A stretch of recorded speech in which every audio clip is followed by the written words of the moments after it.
Yeah, that's the path that lies ahead. Yeah, greetings everyone. Yeah, just doing a little morning walk, clearing my head, getting in some exercise.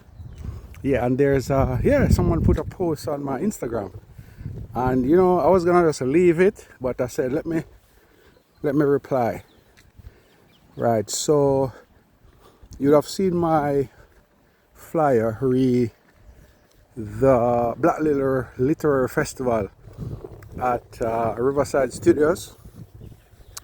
And the whole idea, market, there are other events out there. And to be honest, there can be never too many events because we're already outnumbered.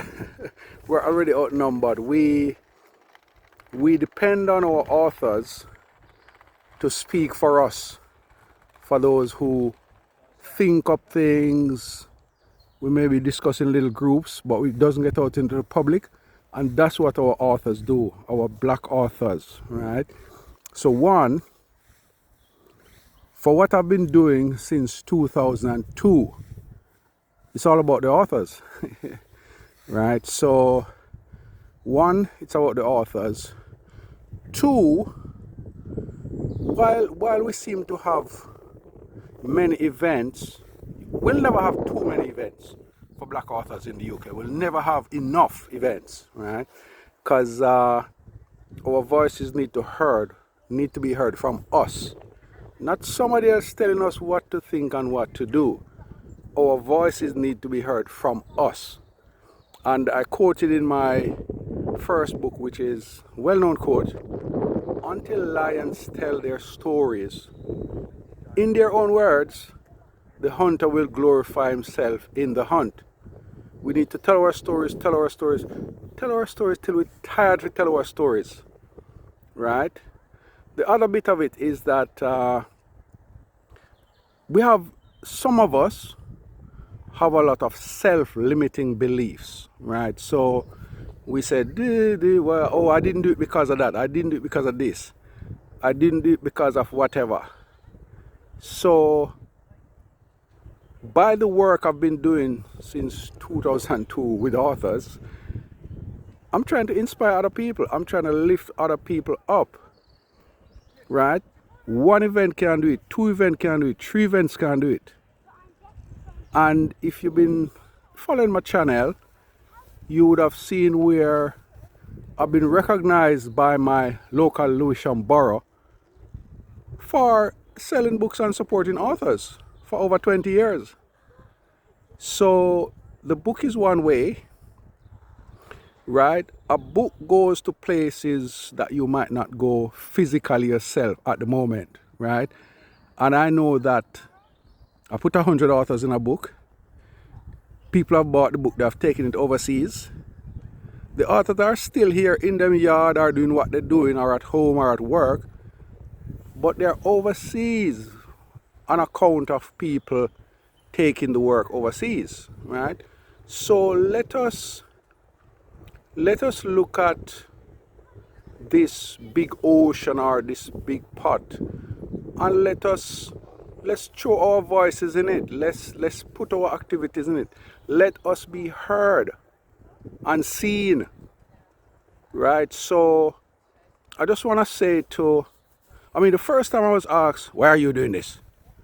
I was actually at an event at the previous Mayor of London, the one beside Tower Bridge office, and it was actually a twinning ceremony between London and Kingston, Jamaica. And I had met someone before the actual event, and they signposted me to the lady who was running the event. And when I explained to her what I was doing, she said, what? Come and do a book display right here. And I remember the time card machines was just coming in. Card machines were just coming in. And I remember when I reached out to my bank, they were not offering the service as yet.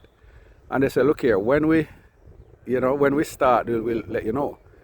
And I remember I had to pay a deposit to get the machine from my bank. And that event was the first event I used it. I forget what year it is now, but it was the twinning ceremony between London and Jamaica at the mayor's building, right, near Tower Bridge. That time it was at Tower Bridge. And I remember the highlight of my day was the chef. The chef based there, he came out of his whatever kitchen or whatever, and he bought a book of Caribbean recipes. And I'm saying, wow, the people who, whatever he's been cooking at the canteen, they got to be happier because hey, they're going to get some Caribbean food to eat as well. It's not just whatever menus. He's going to spice up things. And that was a count of me having a stall with Caribbean books just outside the kitchen. And he came out, the head chef came out and purchased a book. So when we see something, there's tons of stories behind something that we'll never ever know. And I think sometimes we need to maybe ask more questions rather than than casting judgments on people. I've been asked I've been asked many questions to that effect, but you see, sometimes when you don't understand or you don't know, you need to ask questions, and then we'll give you a bit of the background as to what's been happening. The Black Literary Festival, if I'm being 200% honest, it was in 2022 that I set out to celebrate 20 years of selling books all over the UK, right? And I said, I have to market. This is not about me, right? So we have to market in some way that benefits the public. And when I started to drill down into what I was doing, I said, wow, what am I really doing? So I'm selling books, but there must be more to this than just selling books. And talking to myself and everything, I said, okay, somebody did something, and the end result of it is me out here selling books. And you know what that somebody is? That somebody is the author. The person who get vexed about something, who is pleased about something, wants to get their story out, want to represent the public, want to represent our race, and then put them pen to paper or them finger to the typewriter or the computer, and they get their words out. The things that we think and maybe do not do, that's what the authors do for us. So I say, all right, so whatever I do for 20 years, celebration has to be about the author. But I still wasn't sure how to do it. So I came home from work one day, and it was Steve Harvey on the telly, right? And you see, we get our inspiration in different ways. And when the aha moment comes, you need to be able to receive it. You see, because I always say we pray for water, and then sometimes it doesn't come from above, it comes through your pipe. But it did fall somewhere from above, maybe in the mountains, and it got eventually into your pipe, right? So think about that for a minute. But back to the Steve Harvey story now.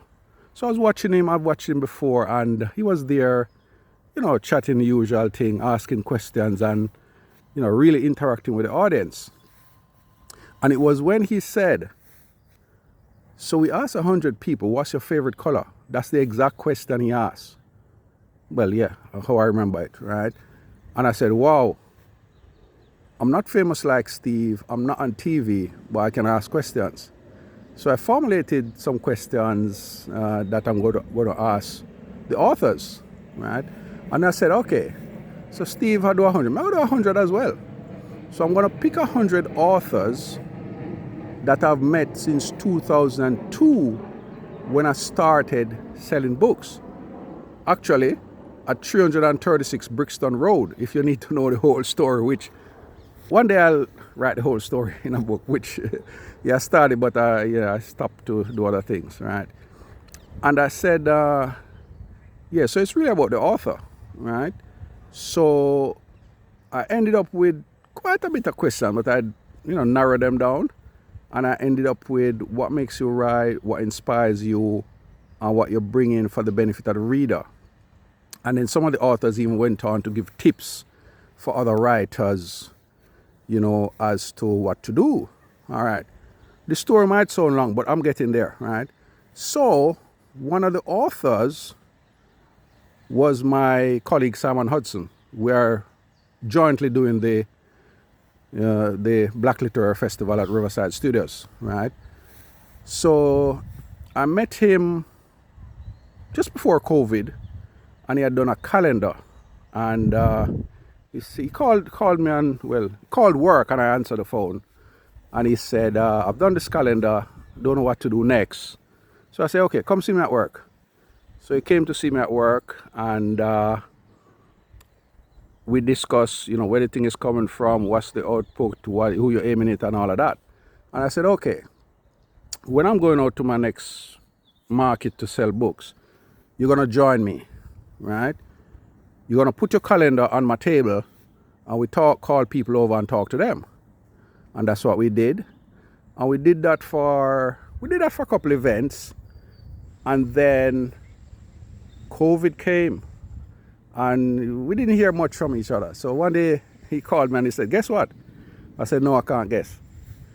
He said, all them times I've been coming out to the markets, I've been getting feedback from people, getting questions and all of that. And you're never going to believe what I did during COVID. I said, tell me. He said, okay, you see all the feedback I got? I wrote a 2-volume book. Yeah, 2-volume, like some, about 1.5 inch thick, volume 1, volume 2. And it was all the research he did, his background is in teaching, of the people on the calendar. So it was black people, like each day what someone did and what's the significance of it, right?